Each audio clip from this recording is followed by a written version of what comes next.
Dans la nouvelle piscine de l'INSEP, nos acrobates aquatiques replongent en enfance grâce à leur nouveau joujou, la machine à bulles.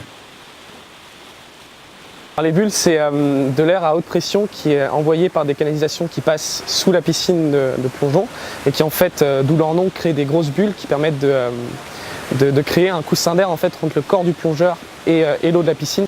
Un jacuzzi de 600 mètres cubes, c'est sûr, ça donne envie. Mais concrètement, ça sert à quoi? Ça sert concrètement à justement surmonter un petit peu cet obstacle représenté par la peur. Et ce qui est difficile dans le plongeon, pour moi, c'est principalement l'appréhension de la peur, surtout quand il y a de nouvelles figures à travailler. Et je pense que c'est vraiment quelque chose qu'il y a en plus dans ce sport par rapport à d'autres sports qui n'ont pas cette composante-là.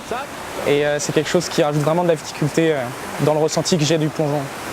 Les bulles, c'est un peu le filet au trapèze ou le harnais à l'escalade. On peut faire sans, mais on préfère avec. Elles servent parfois de réel déclic quand un plongeur ne trouve plus le courage de faire le grand saut. Ça enlève l'appréhension vraiment de la figure.